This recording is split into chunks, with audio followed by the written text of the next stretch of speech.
खबरों में आगे बढ़ने से पहले आइए नजर डालते हैं आज की हेडलाइंस की ओर। चोरों ने पुलिसकर्मी के घर को बनाया निशाना, बेटे की हॉस्टल फीस ले गए चोर, घर में रखा घी भी नहीं छोड़ा। नारनौल जेल में मिला मोबाइल, बाथरूम की दीवार में छिपाया था बिना सिम का स्क्रीन टूटा फोन, IMEI नंबर नहीं मिला। सीएम फ्लाइंग ने नांगल चौधरी के 3 कार्यालयों में की रेड, 17 अधिकारी और कर्मी मिले गैर हाजिर। एनसीपी में नहीं कोई विभाजन, अजीत हमारे नेता, पार्टी में टूट की आशंकाओं के बीच बोले शरद पवार। पुलिस का तर्क, फाइल के मुताबिक ना तो जेवरात बरामद हुए ना किसी को दिए, कोर्ट ने तत्कालीन थाना और जांच अधिकारी से मांगा जवाब। नीरज चोपड़ा ने पेरिस ओलंपिक के लिए किया क्वालिफाई, वर्ल्ड चैंपियनशिप के फाइनल में पहुंची। महम के विधायक बलराज कुंडू ने विधानसभा में महम हलके की टूटी सड़कों का मुद्दा उठाया। पूर्व मुख्यमंत्री भूपेंद्र सिंह हुड्डा ने मानसून सत्र में कहा कि चंद्रयान 3 की कामयाबी में सभी प्रधानमंत्रियों, वैज्ञानिकों, देश के हर नागरिक का हाथ। महम में 17 वर्ष तक के बच्चों की 1 दिवसीय शूटिंग प्रतियोगिता आयोजित हुई। नमस्कार, मैं हूं आपके साथ अनुष्का राय और आप देख रहे हैं बोलूंगा तो पोल खोलूंगा न्यूज चैनल। आइए अब देखते हैं खबरें विस्तार से। विधानसभा में चंद्रयान 3 की सफलता पर प्रदेशवासियों को बधाई दी गई। सीएम मनोहर लाल ने इसरो को हार्दिक बधाई देते हुए कहा कि चंद्रयान 3 हमारे लिए गर्व की बात है। उन्होंने हरियाणा के कई वैज्ञानिकों का भी जिक्र किया और पीएम नरेंद्र मोदी का अभिनंदन किया। हरियाणा विधानसभा के मानसून सत्र का आगाज हो गया है। सत्र शुरू होते ही सबसे पहले मुख्यमंत्री मनोहर लाल ने शोक प्रस्ताव पढ़ा। सदन में पंजाब के पूर्व सीएम प्रकाश सिंह बादल, पूर्व सांसद रतन लाल कटारिया को श्रद्धांजलि दी गई। विधायक गोपाल कांडा के भाई, सदन तथा सेनानियों, प्रदेश के शहीद सैनिकों, ओडिशा रेल हादसे में मारे गए लोगों और आतंकवादी हमले में शहीद हुए जवानों को श्रद्धांजलि दी गई। इसके बाद 20 में चंद्रयान 3 की सफलता पर प्रदेशवासियों को बधाई दी गई। सीएम ने इसरो को हार्दिक बधाई देते हुए कहा कि चंद्रयान 3 हमारे लिए गर्व की बात है। उन्होंने हरियाणा के कई वैज्ञानिकों का भी जिक्र किया और पीएम नरेंद्र मोदी का अभिनंदन किया। सीएम ने कहा कि भारत ने चंद्रयान मिशन में बहुत बड़ी कामयाबी हासिल की है।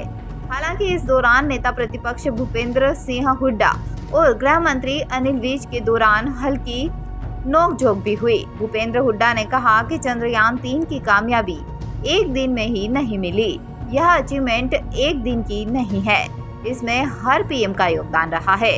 इस पर विज ने कहा कि यह सफलता तब मिली जब नरेंद्र मोदी पीएम है। आप मोदी का नाम लो।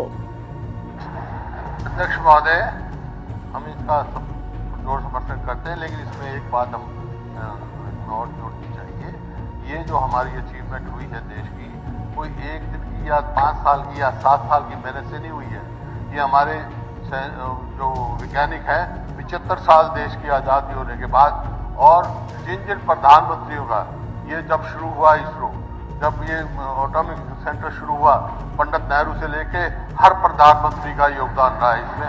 ये ऐड किया जाए, ये ऐड किया जाए। मोदी जी का तो आ गया प्रस्ताव, वो तो है ही।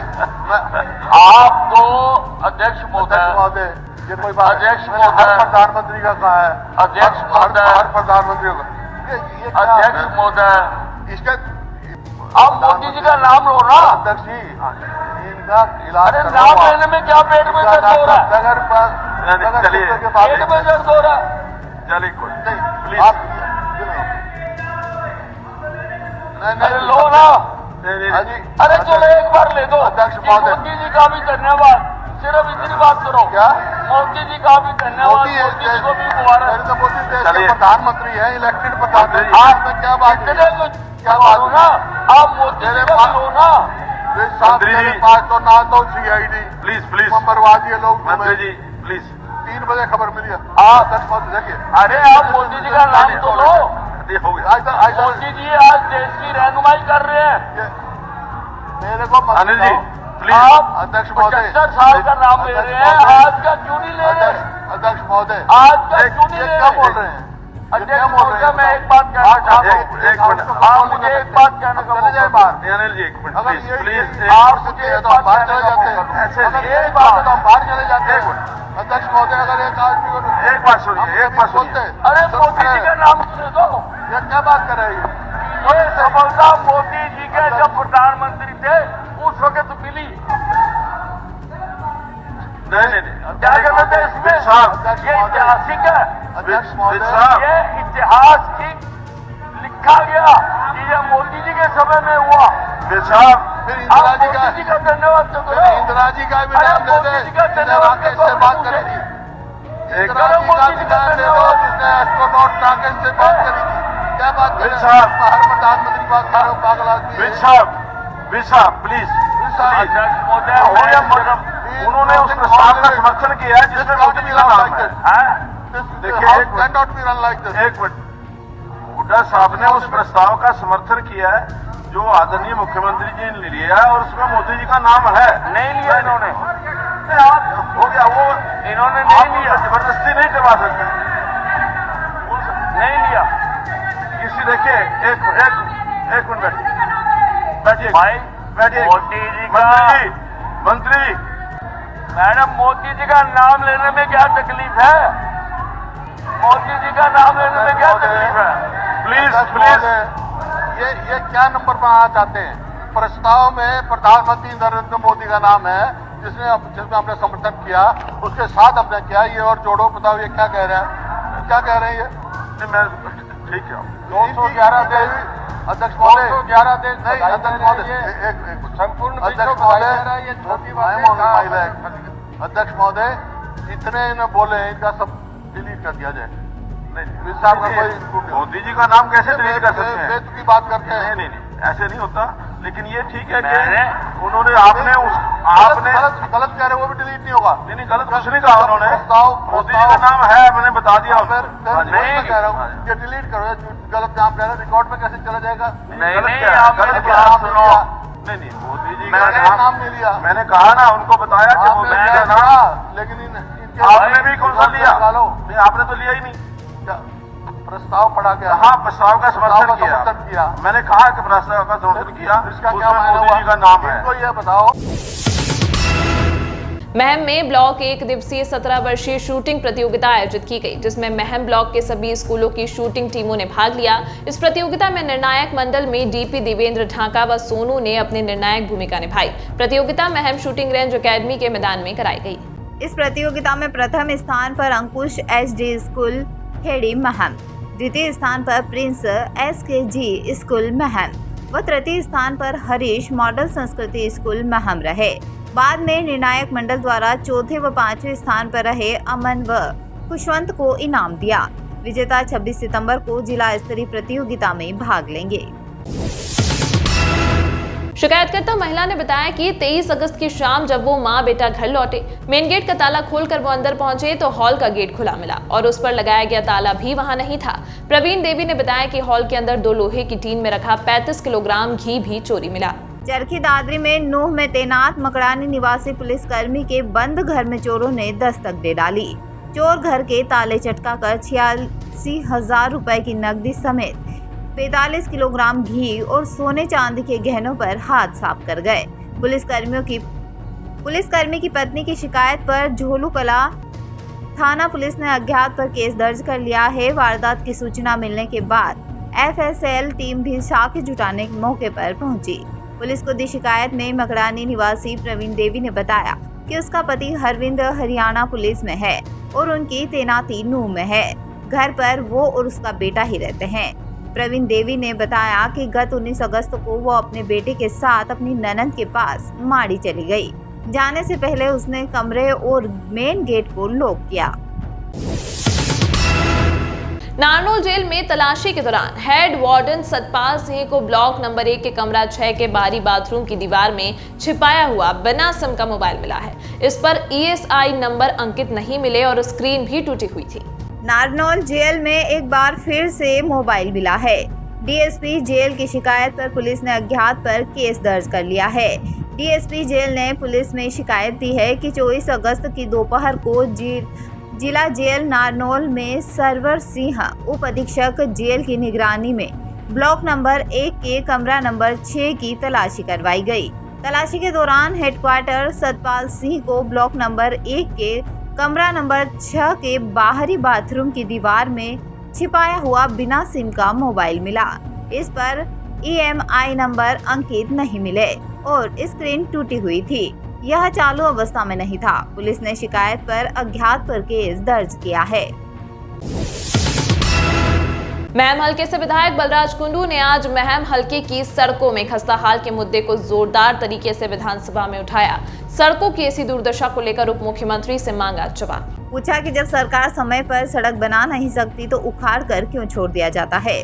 महम हलके के कई गांवों की सड़कों का हाल इतना बुरा हो चुका है कि बरसात के मौसम में लोगों को 10 किलोमीटर घूमकर जाना पड़ रहा है अपने गांव तक। उन्होंने हलके की मांग उठाई और कहा कि प्रत्येक विधानसभा क्षेत्र में मांग उठाने के बावजूद भी महम हलके को सरकार नजरअंदाज कर रही है।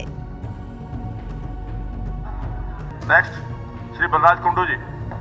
पर्सन संख्या 10 आंसर लेटर। धन्यवाद। मंत्री जी ने जवाब दिया है हाँ का।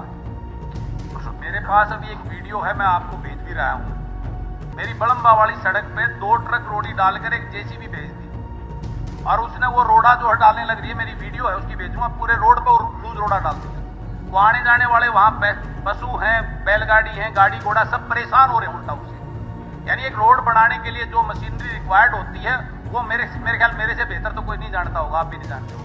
आज वो सिर्फ ये क्वेश्चन लगने की वजह से वहाँ फॉर्मेलिटी पूरी कर दी। वहाँ जितने टेंडर 4-5 टेंडर और भी हो रखे, कोई काम शुरू नहीं हो रहा, सिर्फ फॉर्मेलिटीज हो रही है। उन कॉन्ट्रैक्टर से मैंने पर्सनली कर लिया।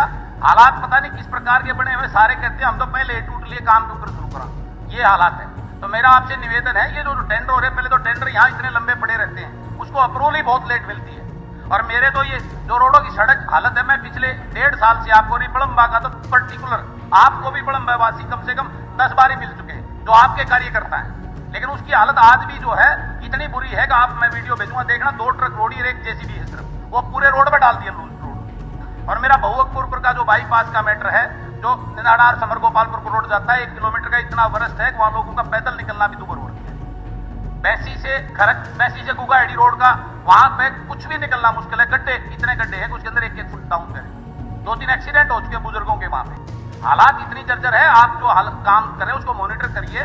पूरे प्रदेश में सड़कें पहाड़ के घेर दी, उनके ऊपर वर्क नहीं स्टार्ट हो रहा। आप खुद मॉनिटर कराइए इस बात पे, नहीं तो मुझे कहते हो तो मैं बहुत सारी वीडियो फोटो आपको रोड वाइज भेज सकता हूँ। उसको कंट्रोल करने की इतनी जरूरत है कि आज पूरे प्रदेश में मैं अनेकों जगह जाता हूँ, रोड उखाड़ रखा है, टेंडर हो चुके हैं, लेकिन वहां पे काम वर्क प्रोग्रेस में नहीं है। बहुत लोग परेशान है इस बात से।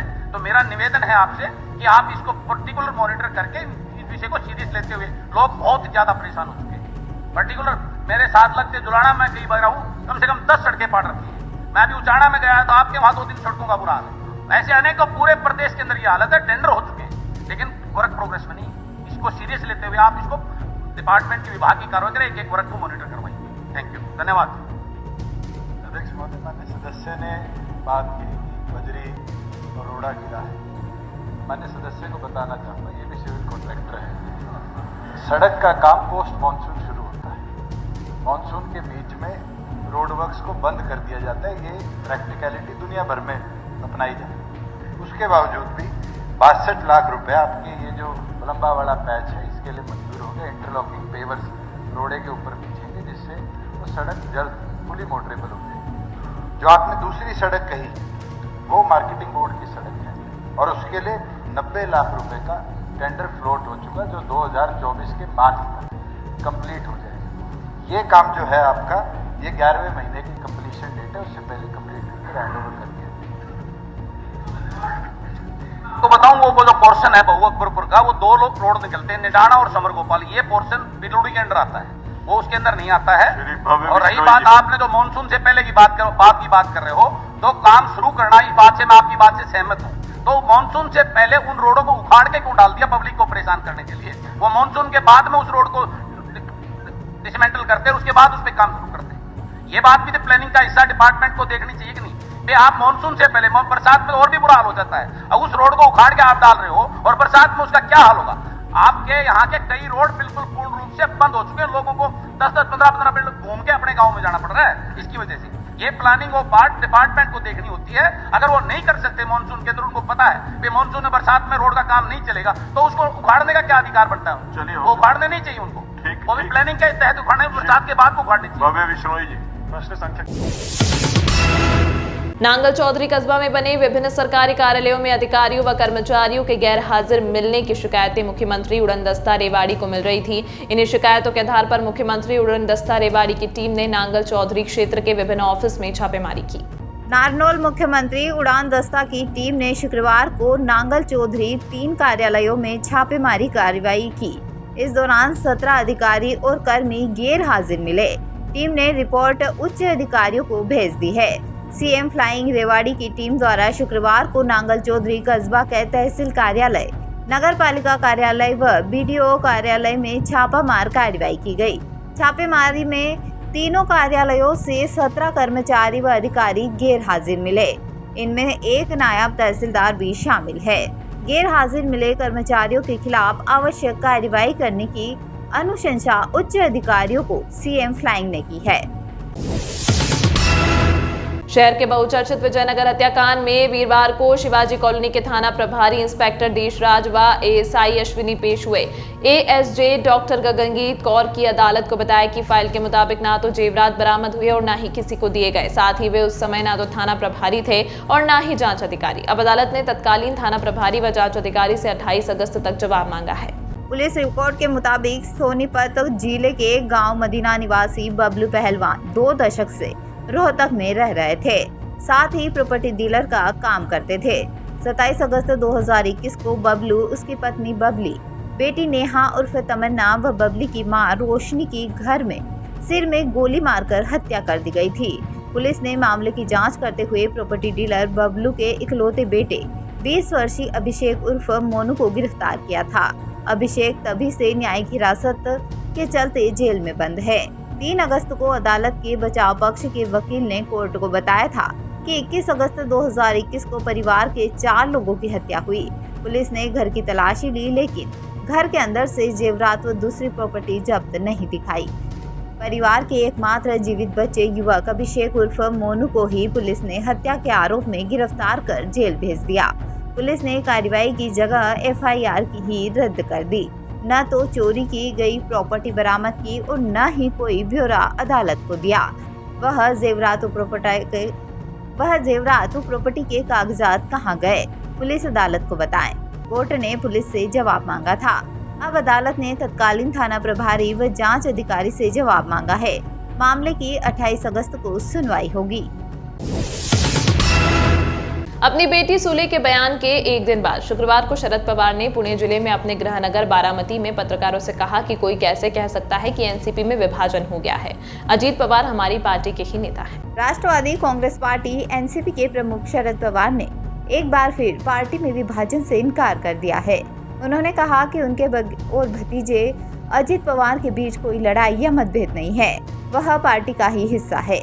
दरअसल शरद पवार की बेटी और पार्टी की कार्यकारी अध्यक्ष सुप्रिया सूले ने एक दिन पहले कहा था कि अजित पवार पार्टी के वरिष्ठ नेता और विधायक है। सूले के बयान के एक दिन बाद शुक्रवार को पवार ने पुणे जिले में अपने गृहनगर बारामती में पत्रकारों से बात की। पत्रकारों ने शरद पवार से सूले के बयान के बारे में पूछा तो एनसीपी प्रमुख ने कहा कि हाँ, इसमें कोई सवाल ही नहीं है। कोई कैसे कह सकता है कि एनसीपी में विभाजन हो गया है। अजित पवार हमारी पार्टी के ही नेता है।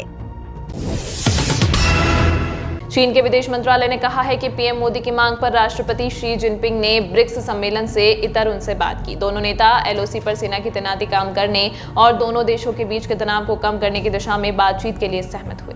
हालांकि मीडिया रिपोर्ट्स के हवाले से खबर आई है कि सरकार के शीर्ष अधिकारियों ने चीन के दावे को यह कहकर खारिज कर दिया है कि लंबे समय से चीन की तरफ से द्विपक्षीय बातचीत की पेशकश की जा रही थी। बता दें कि ब्रिक्स सम्मेलन के दौरान दोनों नेताओं के बीच औपचारिक बातचीत नहीं हुई, लेकिन लीडर्स लाउंज में पीएम मोदी और चीनी राष्ट्रपति शी जिनपिंग के बीच अनौपचारिक बातचीत हुई। नीरज चोपड़ा ने यहां विश्व चैंपियनशिप भाला फेंक स्पर्धा चैंपियनशिप जेवलिन थ्रो में शुक्रवार को पहले ही प्रयास में 88.77 मीटर का थ्रो फेंक कर फाइनल में प्रवेश किया और इसके साथ ही पेरिस ओलंपिक 2024 के लिए भी क्वालिफाई कर लिया है। टोक्यो ओलंपिक चैंपियन चोपड़ा ने कैरियर का चौथा सर्वश्रेष्ठ थ्रो फेंका। वह क्वालिफिकेशन दौर में ग्रुप ए में थे। पेरिस ओलंपिक का क्वालिफाइंग मानक 85.50 मीटर था। क्वालिफाइंग विंडो 1 जुलाई से खुली है। चोपड़ा का सर्वश्रेष्ठ व्यक्तिगत थ्रो 89.94 मीटर है, जो उन्होंने 30 जून 2022 को स्टॉकहोम डायमंड लीग में फेंका था। रविवार को होने वाले आखिरी दौर के लिए ग्रुप ए और बी से शीर्ष 12 या 83 मीटर से ऊपर थ्रो फेंकने वाले खिलाड़ी क्वालिफाई करेंगे।